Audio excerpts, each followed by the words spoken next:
Right now, you're listening to the Azeem Digital Asks podcast, the podcast where I, Azeem, talk to some of the top marketers in the industry, find out everything about them, how they got to where they are today, and more importantly, sharing some really useful marketing tips that will help everybody listening to this become better marketers. Stay tuned for another great episode.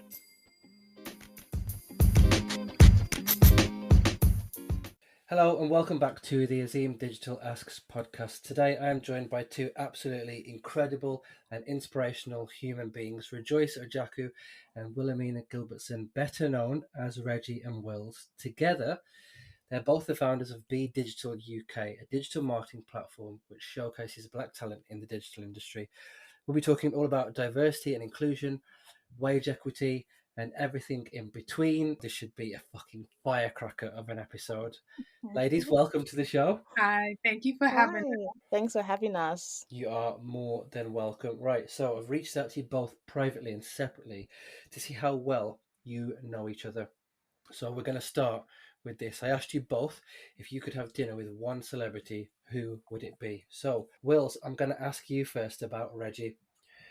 Do not react to each other, so I want to see how you get it, okay? And if you can get it. So, Wills, I asked Reji if she could have dinner with one celebrity, who would she be? And these are the three options that she gave me. Option one, she said Jay-Z, because of the Twitter meme that's been going around. Option two is Judge Lynn Toler, because she's so smart and I feel she would be a good chat. Or option three is Beyonce, because it's Beyonce. Who do you think she said? I mean, I'm going with Beyonce. Was she right? Yes! Oh, I hope I get hers right. So for the listeners, you can't see, but they're both just doing a little dance now. Right, and then flipping it around. I asked exactly the same question, and these were the three options that I got back. So option one, Will said Michael Jackson, because he's a musical genius. Option two, Beyonce, because she's Beyonce. Or option three, Maya Angelou, because her creativity knew no bounds, and I would love to hear more about her processes. What do you think she said? Oh, no. Beyonce. Oh, they're dancing again. Well done. I know my girl. I know my girl. Right, and this one I haven't prepared you for, so I want an answer just straight off the bat. Don't even think about it. And Reggie, I'll come to you first this time. £1 million or spend an entire morning with Beyonce? Oh, 100% £1,000,000. 100%. I mean, I love Beyonce, don't get me wrong, but money I can make. So £1,000,000. It's the Ibo in you. Yes. Wills? £1 million. Same answer. Yeah, like love you, Beyonce, but it's £1 million. Love this. So I missed this Jay-Z meme. So I was talking to Reggie and I was like, what's this Jay-Z meme? And this is where she told me. And I was like, look, I fucking love Jay-Z, but you've got to secure that fucking bag. Forget that. You could have dinner with Jay-Z, walk out, get flattened by a bus and be dead. You need to make sure mum, dad, family set up for life. So True. Anyway, let's get on to the episode. Thank you both for giving up an evening and talking to me. For anybody who shamefully does not know who either of you are, would you like to give a short intro to yourself? And I'll come to Will's first. So I am Wilhemina. I am an SEO specialist. I'm also a business owner and I'm also a model. Out of me and Rejoice, B-Digital founders, you would say she's more like, I would say the face of it. So I'm quite like shy, public speaking and stuff gives me like anxiety. So I kind of let her do that and I'm more behind the work. So that's essentially me. Reggie? So I'm Rejoice. I'm an SEO account manager. And I'm also a full-time tweeter. I'm always on Twitter. Also I do have a, is it creative design service that I provide for like Instagram mostly. And I'm also a co-founder of B-DigitalUK. So most of the times it is me via the B-DigitalUK accounts chatting to people. But as Wilhemina said, I tend to be at the forefront, and she's a rock star in terms of the content, operations, everything. So that's us. Awesome. Thank you very much, as I mentioned, both for joining. And Wills, we're going to lift that confidence in this next 30 minutes for sure. The listeners can't see, but already, like we're a few minutes in, she's been dancing already, loving life. So we're definitely going to lift this up. I wanted to ask you both, first of all then, B-Digital. What is it? How did this idea come around? Tell me the process. Like, where did this all start? How did it happen? Um, I'll say that it just mainly came from wanting to be represented.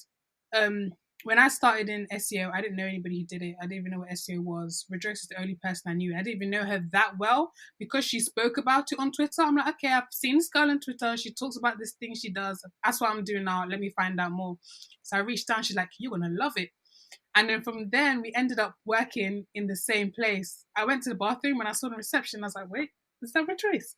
And so we just like wanted to be represented. We went to a conference and it was aimed at women in who work in SEO, and it was an amazing experience and we loved being there. But then we noticed that even in the space created for us, we were still a minority as Black people. We could count them maybe about like 7 in maybe about 200 people.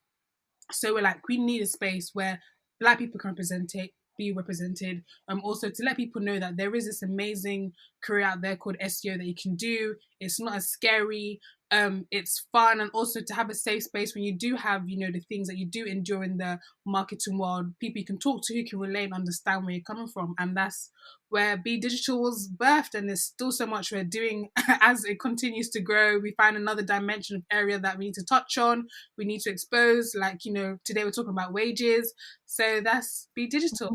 Awesome. And Reggie, I'm going to come to you. And this question I've not prepared you for. Given how long B-Digital has been around for now, and hopefully it continues to be around for longer, and just a huge amount of time, what's one thing that you wish you could go back and change about B-Digital? Was there any hiccups along the way? Anything that you think, oh, shit, I wish I could have done that differently? Um, I I don't know. I think it would be. I wish we created a website off the start. I wish we did. I wish we created a website from the beginning because, maybe I guess that was down to our own speculations in terms of, oh, this is not going to go anywhere, so we probably don't need to create a website. Let's just stick to social media. So we wasn't prepared that B Digital was going to get the reception it has received so far. So then we were thinking, okay, I think at some point I was like, what do you mean we have to create a website? And she was like, yeah, we do, because it was getting so big. So that's one thing I wish we changed. I wish we planned for that website quite early and actually got that sorted and got that fixed. But I believe everything happens for a reason, because now that we are able to sort of, when we got the funding, we were able to then get money to pay someone to do the website. So I believe that all things sort of happen the way it needs to happen. But wish we did that earlier, but hey ho. Yeah, that is an absolutely brilliant answer. Thank you very much for sharing that. So I wanted to come on and sort of zone in on the focal point of this episode, which is about wage equity. And both of you are incredibly open and honest about your salaries, which is great. And I don't think there's enough of it. And I also feel a bit frustrated that it's two young Black women who are doing this, and it should be other people in the industry, the people who are often seen as gatekeepers. So I wanted to ask you, like, what do you think are the advantages and disadvantages of being so open about your salaries? So I'll come to you first, Wills. What do you think are the pros and cons of being so open about this? I think the pros are having those conversations, let other people know what they should expect or what the average is, and it kind of helps. I think the cons on a personal basis is everyone giving their 2 pence in as to what they think your salary, like what you are entitled to, what you're not, like is your skill set, etc., good enough. They want to tell you how to, divide your own money. Everyone wants you to live life on vibes and save like 90%. So I think that's like the cons. Everyone has some kind of look down what you do your money. And then also I think when you're applying for jobs, people do feel like if you've already got this much, they can kind of like lowball you, or you can only look for increase this much. And honey, it doesn't work like that around here. So there's it. But again, going back to the pros, it gives other people like aspire to what you can kind of get, and also along with that, the skill set. So you can look at what that person with that kind of salary, what their skill set is, and okay, this one I need to focus on, this one I need to improve on, this one I need to level up. So it has its both sides, but more pros and cons. Yeah. Anything to add there, Reggie? I guess for me, it's salary transparency. I guess for me, most importantly, in the Black community, it's sort of like a taboo to sort of speak on your salary. Because a lot of people are sometimes, very hesitant to believe you that you're on this salary, or they think, oh, maybe they have faced issues within the workplace that's proving difficulty to sort of get to the salary they want to get to. But I think having that transparency, sort of like Wilhelmina says, let people know this is attainable. Whether it's, whether I've done it in 3 years or I've done it in 4, but it's attainable. And when we get past that gate of I know I can do it, we can start having conversations of how you can do it. How can you get to that level? How can you get to this salary? What skills do you need, and what tools can you use, and stuff like that. The con side of it is we live in such a, I guess, weird world where people can give sort of troll you about it. But I think we need to have the discussion, especially black people, black women being lowballed when it comes to salary, when it comes to negotiation of salaries and all those things. And people being sort of hesitant in applying for jobs that are quite high salaries, even though you have the skill set, but because you're sort of afraid, you don't go for it, thinking, oh, I don't deserve that salary. But you do. You wouldn't know unless you try it. Yeah, that's absolutely brilliant. And I just wanted to touch on something that you said there about being trolled. I don't necessarily want to know like what people have said, but I wanted to know how you'd respond to that. And when you say people troll you, is it things like, trolling you for not earning enough, or trolling you for putting it out there? Or so two things really, like why would somebody troll? For me as a normal person, I would never do that to anybody, so I can't Mhm. process that somebody would do that. But equally, how do you process something like that? What's your process? I guess for me, when I put my salary out there quite and recently with my new job, I got sort of it from both ends. People's like, oh, this is why you don't talk about your salary. Why would you even state your salary? Or, this is not even enough, and such and such. And for the comments of this is not even a lot, I'm sorry. Okay, you're clearly on 100K. I'm sorry that my salary is not enough for you, but that's fine because that's my achievement. I think you have to process it in the sense of the salary you're on. Everyone has a different journey, a different career, a different sector, a different market. You need to look at where you are at within your life. And if you're happy to get that salary because not everyone who's worked 3 years in SEO has attained 40K, but I'm on 40K, then that is where my achievement is. And that's where my joy comes from. So when people are telling me it's not enough, that's absolutely okay. It's enough for me because I can budget very well and still live my life. But if Mm. it's not enough for you, that's cool. Attain higher. Go past me. I don't care. We're living two different lives. For other people who are trolling you based on you shouldn't post it out there, you need to understand why you did. And I posted mine because I don't need to be scared of my salary. I stated on Twitter before, when I was a graduate, I was on 24K. What do you mean to do? That's what I started on. But I'm telling you because if you look at the trajectory of my career, I'm so proud that in the space of 3 years, I moved from 24K to 40. It's Mm. is my personal goal, and you have to understand why you telling your story. And if you know why, other people should sort of, drown out all the sound, all the noises, and just focus on that. And I think that's how you sort of handle the trolls. And don't be afraid to block, block, block, block, block, block. You are chatting rubbish. So yeah. That's brilliant. Thank you. Wills, I wanted to ask you, what are your thoughts on geography? So, how much of an impact do you think geography has on people's wages? So, do you think people in London earn more or less than people in the north? What are your thoughts? I think people in London earn a bit less than other people around the globe. If you're talking about from where you're based, like in the north, I feel like London salaries are higher because of it's London where we live.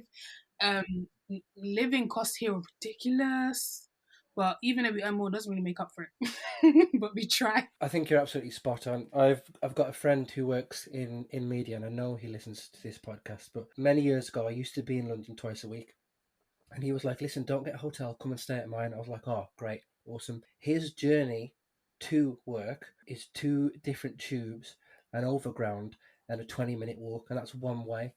And I'm like, "Mate, this is what you do like every day." And he's like, "Yeah." And then I'm just thinking back to what you said earlier. I was like, this is basically the definition of like living life on vibes, because I couldn't do that for a week. I don't quit. Yeah, he loves it. Absolutely. Yeah, he's a weird one. I wanted to ask you then. This is something again that I haven't prepared you for. So, Reggie talked about being a graduate and earning a specific amount of salary.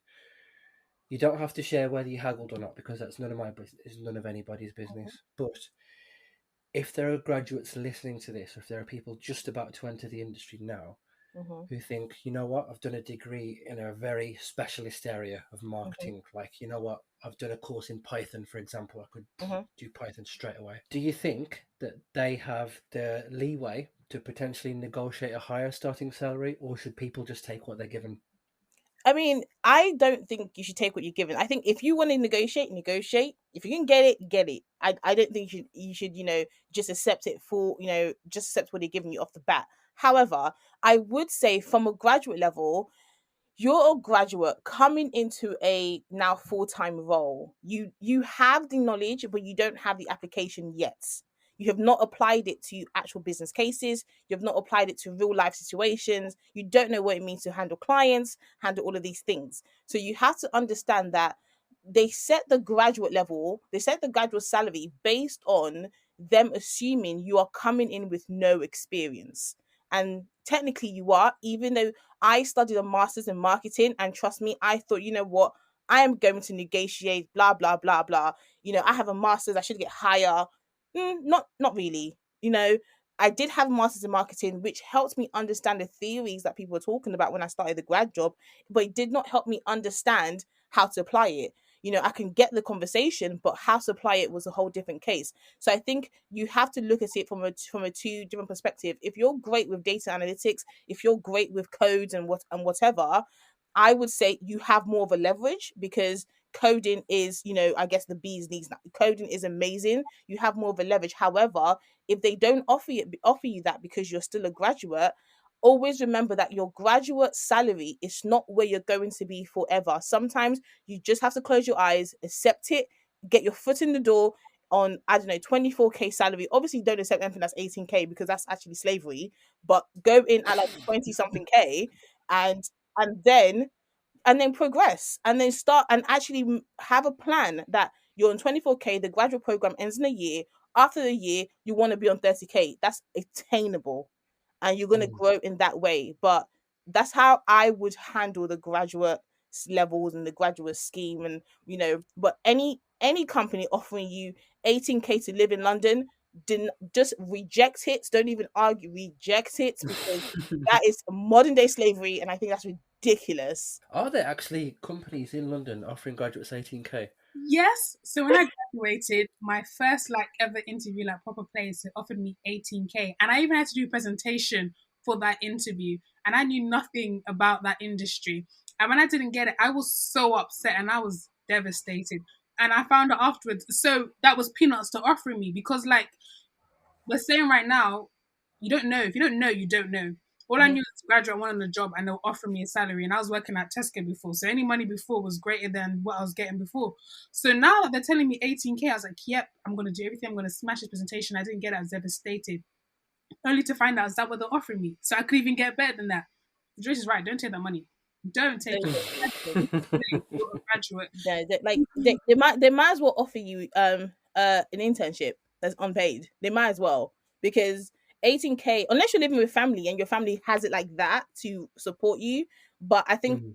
companies forget graduates are, yes, they don't have experience, but they doesn't mean we should just pay them any chicken change that we see. And a lot of times what companies do that I really dislike is a graduate level, but you sort of give them roles that require 5 people to do. And it's like and I just Mm. think it's such an unfair way to treat people, especially people who are trying to learn, because what you're doing is you're kind of removing the fun out of it, because they will feel that they've been overworked and not being paid adequately. And even though yes they are, what's it called, graduates, at the end of the day they can still feel undeserving, or feel like you're treating them as, someone to do all the jobs because you can't be bothered to hire 6 people to do the full thing. That is absolutely brilliant. The last question I wanted to ask you both, and Wills, I'll come to you first. We've talked a lot about graduates and new people coming into the industry. What advice would you give to, young? The industry is quite young. What advice would you give to young Black people in the industry now who are thinking about moving jobs? Look at the salary and also look at the skill set. Don't let the salary scare you or think, oh, this number's a bit too high. Do I deserve it? Or it's a big jump from what I do now. Look at the requirements of the job. That's what it is. If you can do it, or even if you know, like, I can do some of it and I can learn the rest of the job, make that be known. But the number, just ignore it there. Just know that if I can look at that skill set and everything there, yep, tick, tick, I can know, or yes, I know it's a little bit, I can learn. Go for that job. The worst that'll happen is until you know. Then you know, and then you go to somewhere else. But don't let that hinder you or think, oh, that's a big jump, Go for it. 100% go for it. Yeah, that's brilliant. Reggie, what do you think? What advice would you give to young Black people who are thinking about maybe moving jobs? I would say, if you're moving jobs, look for another person in the role, in the job you want. Look for them and speak to them. Ask them what the day-to-day is, so you have a better idea of what this role actually entails. Because yes, the job requirement is there, but let's be real, a lot of us do way more than what we originally signed up to do. So if you're trying to move career, find out about that industry, find out about the market, find out the various different aspects your skill sets can fit in, and don't be afraid to approach people. I think a lot of young Black people, don't approach people because they fear they don't want to be a beg. But this is your career.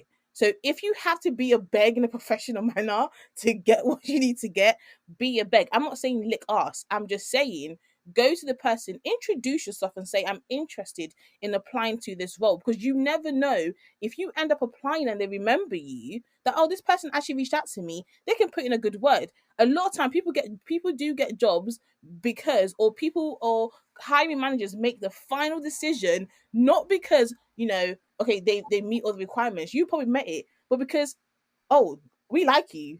We heard that you're great. Someone likes you, so we're going to take you. You stand out in terms of your skill set matches, but the final decision was just because we actually got a great recommendation from someone who works here and who actually thinks you'd be good for the job.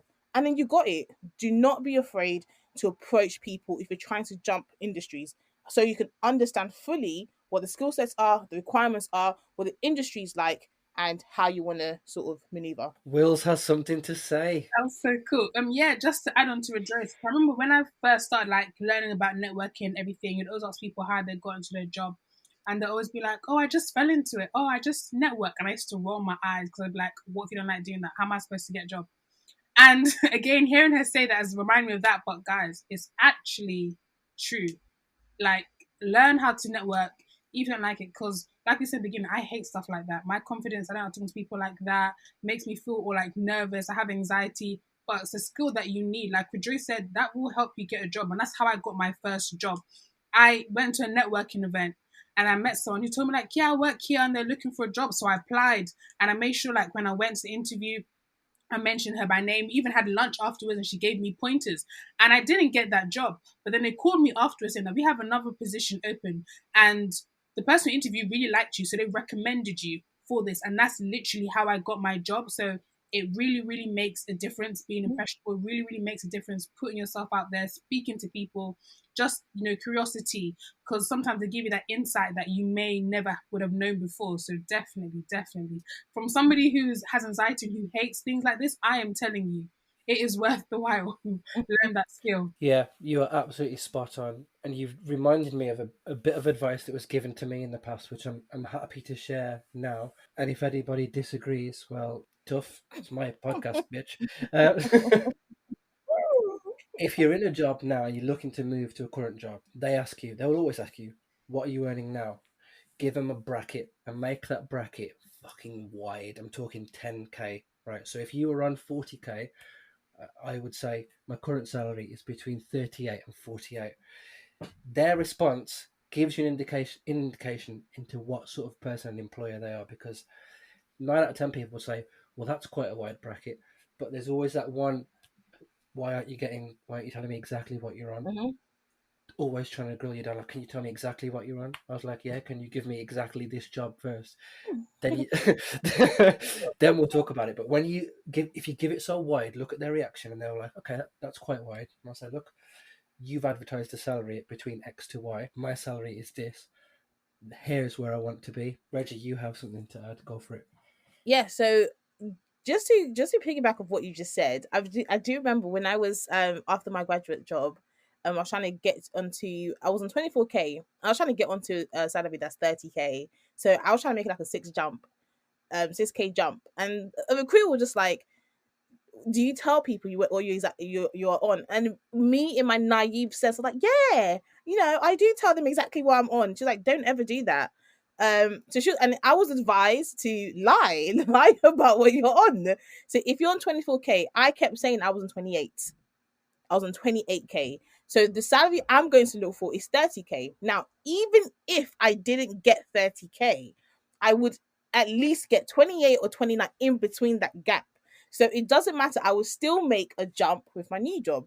So that would be my advice. I would say if you're not comfortable lying, I would say, yeah, give a range and let the range be quite big. So you don't want to, because I just feel there's no point moving to a new job for a 1K jump in salary unless your current job is hell.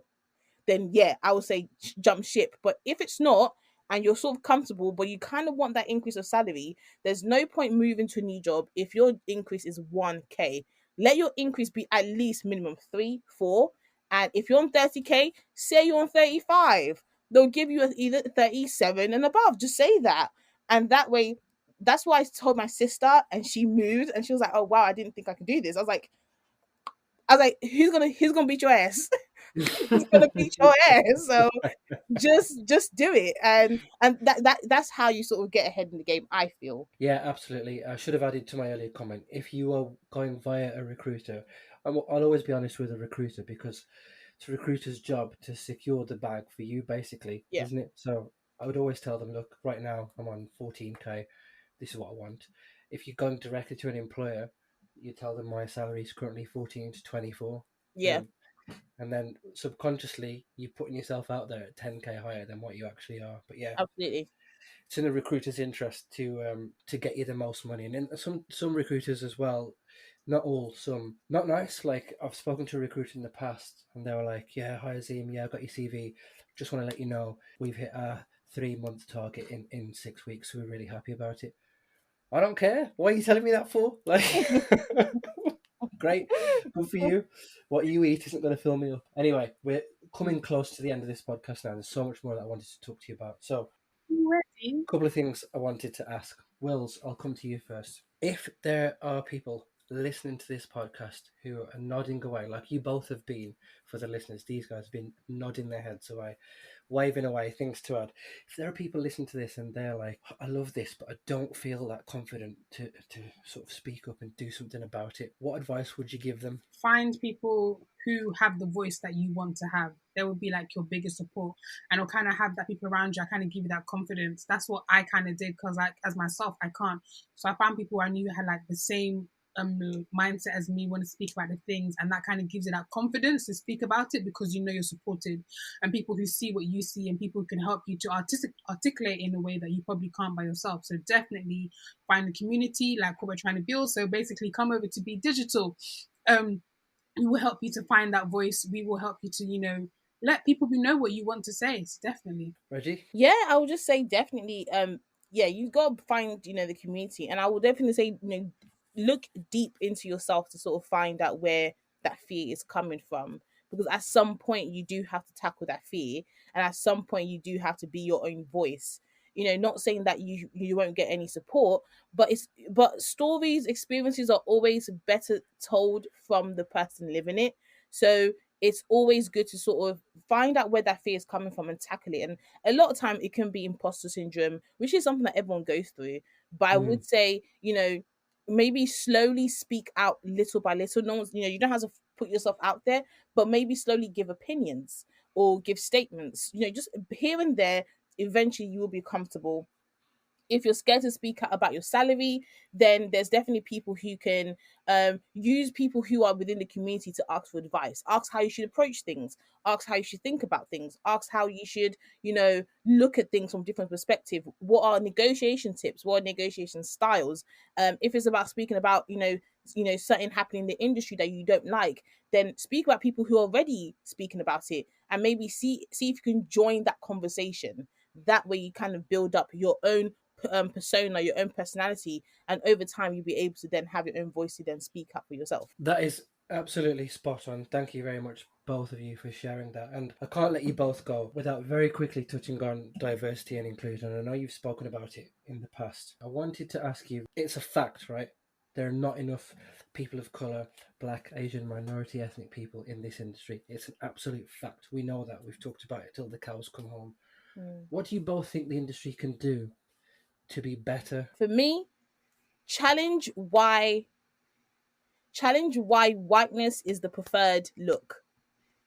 That has to be challenged. Why is whiteness the preferred look? And it might not be that you're intentionally trying to make it preferred look, but you have to challenge it. If, for example, you are an organization and you're hosting an event and you notice, hey, only white faces, challenge it, change it. A lot of times, I guess for me, I'm tired of this whole, we're going to do better next time. Next time comes, you don't do better. We're going to do better next time. It's a cycle. If you're not going to interrupt the cycle, then don't tell me you're going to do better. And I think with a lot of things about diversity and inclusion, for us not to see a lot of white faces, you utilize communities, utilize B-DigitalUK, utilize women in tech SEO, utilize communities that actually target minorities, target diverse faces. If you're not going to utilize it and you're not going to try to even find out about these communities, then to me, you're not really challenging this diversity and inclusion, because we can't rely on, clearly, your, conscious bias. We can't rely on that. We can't rely for you to do it, and you don't have to do it alone. You can actually collaborate with these people. These people they're open and willing to do it. But the issue is, if you don't want to challenge why whiteness is preferred, that's always going to be a hindrance for you to communicate with these people who actually have built platforms that promote black people in tech, black people in marketing, women in digital marketing. If you're not going to admit that maybe you just like white men being the forefront, then you're not really diverse, or you're not really trying to be diverse or trying to have any sort of inclusion within your business. That is absolutely brilliant. Wills, I can see you nodding away, so I'm sure you've got things to add, but I just wanted to quickly drop in. I wanted to ask your thoughts. Let's flip the script slightly and say I'm a white man listening to this, and I have suddenly become aware of my privilege and want to do something about it. Where do I start? How do I begin? What do I do? I would say the first thing is to listen. But I think that's where most people like starts and it stops. They just listen and they tell you like, we listen, we understand, we stand as look, we stand with you. Actionable points. You need to look at you, what kind of like accessibility that you have that black people don't have, and how can you bring those people to, benefit from that the same way that you do. For example, you're listening to this, you are, I don't know, an account manager or something. I'm pretty sure there's executives underneath you who want to be where you are. Mentor them, listen to them, ask them what they need to get to that step. Figure out how you can support them in that growth. If you're someone who's higher up, if you're like in the hiring team and you see this, why are black people not being hired in your place? I'm pretty sure CVs come and they have the skills. So look into that. So it's not just about listening. I need actionable points. And then also making sure the actionable points, they're not a one-time thing, they're continuous, because a lot of time we get like, we support you, or they'll do like one thing. It's not just Black History Month. I don't need it just once a year. We need it all the time, every day, 365. How can you do it all the time that's actionable, that when you move on, it's still continuing, that doesn't just stop with you? So I think that's where the work has to be focused and where it needs to be done. Love that. Reggie, you have something to say? Yeah, and I think definitely one thing you should not do is center yourself in the conversation. Allyship is not about centering yourself in it. Allyship is, like Will said, recognize your privilege, using your privilege to put people on the pedestal. So you being a white person in such a great position, use that to bring other diverse people along. So by doing that, you are, again, like we said, if you're struggling to find diverse applicants, then maybe talk to the communities you want these applicants to be from.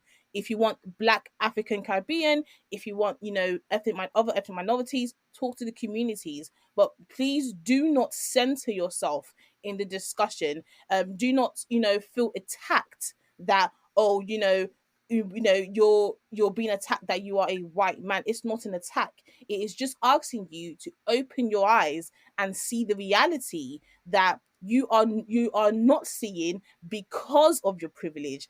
But that is not my reality, and I'm telling you, this is our reality, not for me to attack you, belittle you, but just so that in essence, just actually understand that my truth is not the same as your truth, but I'm trying. But if you have that power, why not use it to bring people along with you? And that's what diversity and inclusion is. It is not, Will said, it's not a one-time thing. It is ongoing. You don't do it to appease me. You do it because there's a betterment of another society that you're actually trying to do. 100%. Wills? Yeah, just to quickly add on to that, don't expect praise for it. Don't Facts. praise for it. Don't. Facts, This is November. something that should be a norm by now. So if you're doing it, it's great using your privilege for that, but you're not a missionary. Like, don't expect praise for, I helped this person, I did that. No, because right now in 2021, it should be a norm. We shouldn't have to fight, or we shouldn't have to do these things that we're doing right now to get Black people in these spaces. So thank you for using your privilege for that, but we're not going to put you in, in a pedestal and then praise you for doing what actually you should be doing already. Facts. Love that. Thank you very much, both. That is really, really insightful. The only thing I would add to that from a personal point of view, and I'm conscious not to take up too much time in your episode, but after we finish recording this and when this comes out next week, go on Instagram, 3 brands, 5 brands, go on their page, scroll right the way back down to whenever Blackout Tuesday was. Exactly as you both said, we will be better. Then scroll up and look how white it is. I did this today. Today is the 24th of March. This episode is coming out next week. I put myself in the foot there now. I have to put it out. But go back, look at people's Instagrams. I found at least 3 or 4 this evening where I thought, you know what? And then ask 5 people when Blackout Tuesday, what was the exact date of Blackout Tuesday, and see if they remember. Because a lot of it for me is just tokenism, like everybody else is doing it, Yep. so we'll do it. If they Yeah. can name the actual date, and if they can show that there has been actual progress since Blackout Tuesday, then for me, you'll get a 2 meter socially distanced Bluetooth fist bump. Just to add on that, it's, for me, it's incredibly more shocking seeing media agencies do it and doing that and not actually making progress. It is incredibly shocking only because media controls a lot of narratives.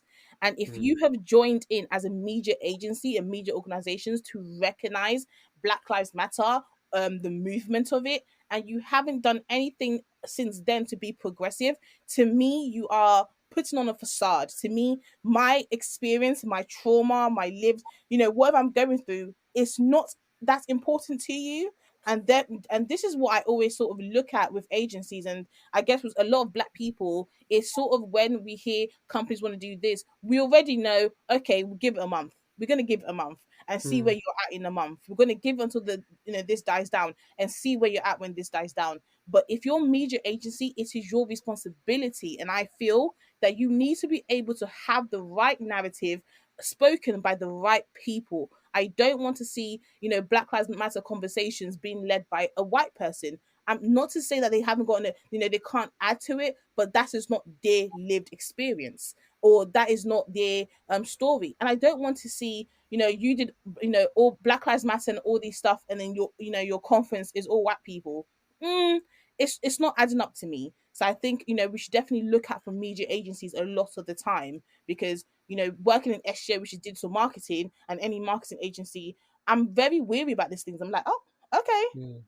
You guys have the black square, but the Black people. So That is brilliant. Listen, both of you, thank you very much for giving up one of your evenings to spend some time with me and just drop some real good fucking knowledge bombs. I really hope people's ears have pricked up and when they've listened to this. And for me personally, I hope in-person conferences come back soon, because you are definitely 2 people I would love to meet in person and just put the same. fucking world to rights.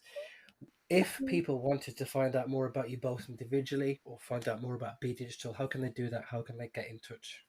Take it away, Rejoice. So for B-Digital, we are on Instagram and we are on Twitter. On Twitter, I think is B underscore digital UK, if I'm not correct. But I keep forgetting because underscore moves each time. But it's B-Digital UK. If you can't find it, then follow me, Reggie Yates, on Twitter. You will see it in my bio. B-Digital are on Instagram. We are on Twitter. We're on Facebook. We're on LinkedIn. We're on Clubhouse. And hopefully one day, well, soon we'll be on your web, like the desktop, on the website. So that's where you can find us. Me personally, I'm on LinkedIn, Rejoice Ojiaku, and I am on also Twitter, Reggie Yates. I do talk a lot on Twitter. So if you do follow me, please bear in mind that you will see a lot of crap. I chat a lot of crap and I chat a lot of SEO as well. But a lot of time I'm there for bants and I'm there for marketing. That's just me. Wills? You can find me on LinkedIn. That's Wilhemina Gilbertson. You can find me on Twitter, Wills_PB, similar to Rejoice. That is my social media platform. So if you're expecting SEO, then unfortunately you won't find it. If you want to find out more about me, you'll find it there. Also to confirm, is B-Digital_UK on Twitter. So we look forward to seeing you guys there, doing what we're doing. And yeah. You get the thumbs up from Reggie there. Definitely send me the links. I'll shove them all in the show notes. And for me, listen, thank you very much both. Again, this is the part that firstly I haven't prepared you for, and B, where I shut up now. So the last word on your episode goes to you both. So I'm going to give you both 30 seconds, open forum, within reason, of course. I can see Reggie's already got something in her mind. Say whatever you want, but the last word on this episode goes to you both. So, Reggie, your 30 seconds starts now. What I want to say is Black people are amazing, and I wish more people thought about our experience. And also, I'm on the side of Meghan Markle.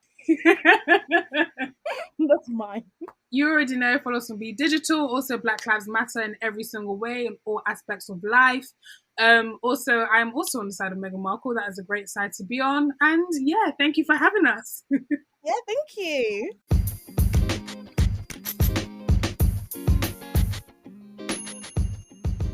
So that was another great episode in the bag. I'm really enjoying hearing from some brilliant people in this industry. If you enjoyed this podcast, please follow me on Spotify. Please leave a rating on Apple Podcasts or whichever platform you are using. Tell a friend to tell a friend, and hopefully see you for the next episode.